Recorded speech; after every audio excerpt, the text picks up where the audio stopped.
Hello and welcome to Darius Watch Club, and today I will answer a question for Salvatore, the Spanish-speaking fellow that wrote me about automatic watches. He told me he had quartz watches and he wanted answers, and I guess the question was, should I get, or is it cool to get an automatic watch, and how does it work? And that's a justifiable question because when we start out, like I started my journey with a quartz watch, and a quartz watch is a watch that has a battery, and that battery sends, I think, every second an impulse, and then or an impulse of electricity, and then as you can see here, you get this 1, 3, 4, 5, 6, and it's very accurate. And then there is what's this signal? Radio controlled, yeah. Then there are the radio controlled watches, and that's also very great. I think there is a G-Shock that is solar powered and radio controlled. That's awesome. And I think the first watch I had was this one, like a proper watch, and it's a quartz watch, and it's battery driven, and it's good. Like battery means it's flat. It doesn't need to have a complicated movement, and you might ask yourself, so what's the big deal with quartz versus automatic? So the first thing we will notice on these two watches, like this is a quartz watch, battery driven, and this is an automatic. And as you can see, like this is called a sweeping motion. I think there are different levels of sweeping motion, but this is a ticking, and it is also a thicker case, as you can see. And here, this one has the 20, 21, 22, 23. Wait a second. Let me grab a watch that hits the marks. One of these, and as you can see, this Casio is a very accurate one. It misses every mark.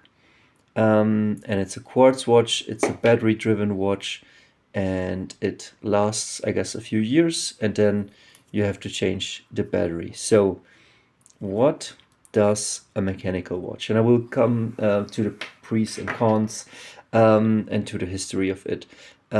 This is my father's watch, which I painted up with some glow or loom, so forgive me that it is not as pretty as it used to be, but I tried to put on some glow, and I might take it off someday and restore it back to its true beauty. But yeah, in ancient times, I think, or in the prehistoric times of watches, there was the watch movement, and the watch movement was a complicated set of rotators, and we can see it here. And I think it started with hand winding. So as you can see right here through this exhibition case back, can you see right there, things are moving. And here, this is a crown, and you used to hand wind the crown, and springs and bars were wound. And as you can see here, like this thing here, I don't know what's the name, the weight. As you can see, that one moves as your wrist moves, and it starts to move parts and to charge the springs. And these springs then keep on turning and coiling, and that keeps the watch turning. So that is the history.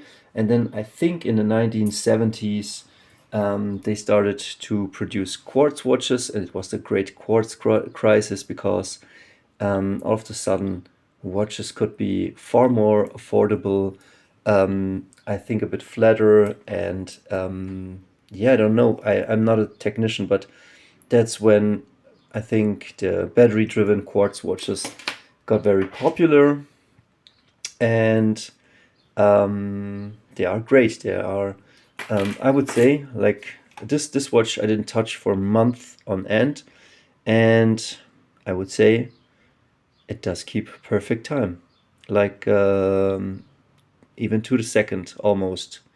That's the beauty of quartz. Also, like this watch, I didn't set. I set the time a month ago, and I think it keeps almost perfect time.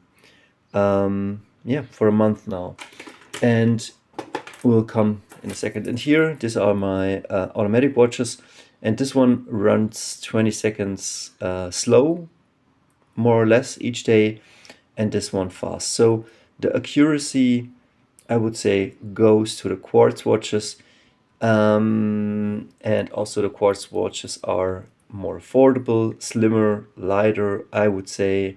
So what's the appeal then of an automatic watch? What is the appeal?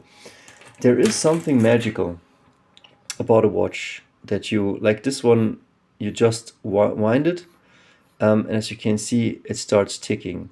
I wind it and I start turning all of this intricate mechanics, and it keeps on ticking. And usually, like on this watch, you can pull it out and then you can set the time, and you can set the date. And I don't want to show you, but on this one, usually you set like there, like on a diver watch, as you can see, I'm unscrewing the crown, and now I'm like, let's call this the 0 position. And in this position, I can, is it the 0 position? I can wind it. This is a hand wind. Let's say I wouldn't wear this watch for a day. I would wind it a few times. But let's say I'm just setting the time. So I click once and I can say the date, but I don't want to because it's the right date. And I click it twice and I can set, and I stop it up here, and then I can set the time, and then I put it into this position. And before I click it in, and I could just like screw down the crown. I could do that, and then just put it on my wrist and wear the watch. And if I just wear one watch, let's say I don't have all of these watches, and it would maybe be better because like you're concentrated on one watch, or maybe I wear like just this automatic watch. Let's say you have just one and you're wearing it every day. You're twisting and turning your wrist, you're doing stuff, and that motion keeps the watch running for forever. And so you don't need to wind it. It will be wound, and it has also like, I don't know how much the Invicta does, but it saves like the energy, or it charges the spring bars for, I would say, 24 to 48 hours, 1 or 2 days. So if you're continually wearing this watch or continually wearing this watch, you will never have to wind it, and it will always run, I would say, the right time. Besides that, this goes, it loses a couple of seconds each day. So after how many days? After 5 days, let's say, it will go 1 minute slow, and after 5 days, this will go 1 minute faster. And then what you could do here, you pull out the crown and you adjust the time. And here it's a bit simpler. You screw down the crown, you just stop the watch, you check this one like once a week, or when you want to do it, you don't need to do it. And then you put it back in and you let it run. So what's the appeal of an automatic watch? Well, the appeal of an automatic watch is, I think, that is like the energy is created, I would say, from nothing, from moving. It is a beautiful thing that you could have a watch on your wrist, and it's charged by the motion of your body, the motion of your hand. It is a magical thing. Some swear on the sweep. I don't know which one has the better sweep. Like, can you see like the running of the watch? And there are watches that have like, this is not super smooth. This is okay, but I don't mind. And there are beautiful sweeps, and some people say that they do not like this ticking, like tick, tick, tick. It can look sometimes a bit odd. I have to say, sometimes I like the ticking of the second. If I should stop the time, this allows me to do it very precisely, because I can say like 50, 9, 8, 7, 6, 5. Like, it helps me time things. And I don't mind. I don't mind to have a quartz watch, and I don't mind to have an automatic watch. I would say, again, the fun of an automatic watch is that it is powered by the motion of your wrist, by the power and the motion of your body moving through space and time. And I think that makes an automatic watch feel a bit magical. It is not as, I would say, robotic as a quartz watch. It is more inspired by mechanical magic. But that's just like my philosophical take on it. You can tell me what you think about it. So for, I think Salvador was his name. I don't know, you can try it out. You can start with a cheap mechanical watch, but it's definitely like no hassle. The new mechanical watches, if you have just one, they run forever if you have them on the wrist. If you don't wear them for a couple of days, they will stop. I think they will stop to protect the intricate mechanics. So a mechanical watch can last a lifetime, maybe without servicing it, because like these sometimes need service, because things will over time, like they won't work as good as they did. So I think this watch, after, I don't know when my father got it, but this is definitely from the 1990s or earlier. This will run, I don't know, fast or I don't know, but it is not as precise as the other watches. It is, yeah, but that's the way it is. So quartz watches definitely are more expensive because they have intricate mechanics in them. Maybe because it's more materials, and some of them might be thicker and heavier than, for example, quartz watches. And yeah, I can tell. Like, for me right now, I find a mechanical watch has a certain magic, but I really do not mind to have a quartz watch, especially when traveling, or I don't know, just for the weight and the slimness. Like, this does not hug the wrist as good as this watch, for example, does. But there are tons of mechanical watches, and each one is different. So what I'm saying is not written in stone or something like that. It is just, yeah, my opinion right now.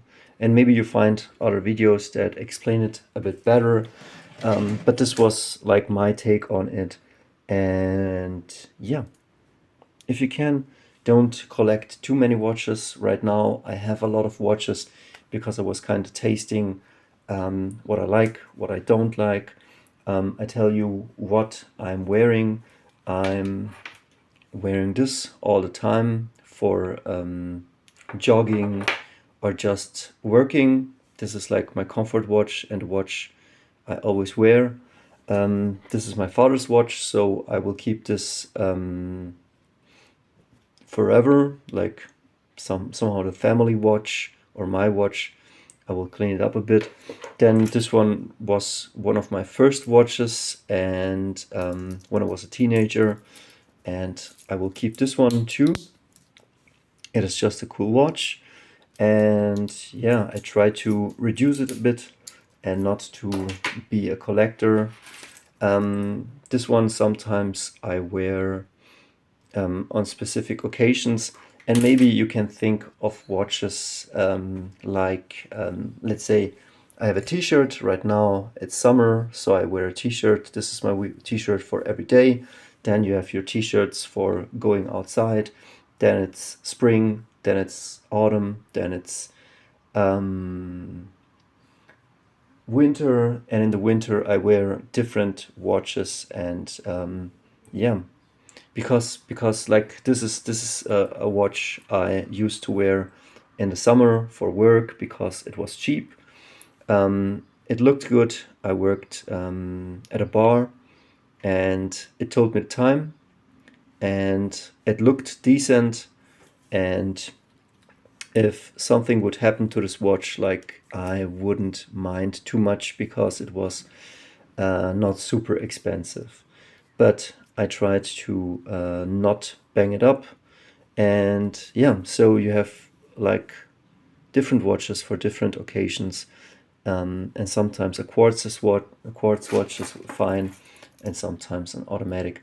And while I was traveling Italy for a family reunion, I was wearing most of the time this one with, I think, this watch band, and it suited me well, and it told me precisely the time all the time, and it was always charged because I kept it on my wrist. At night, I put it on the table, and in the morning, I put it on my wrist, and yeah, it kept perfect time for the whole week of traveling. So try it if you want an automatic watch. If not, yeah, I think it's okay.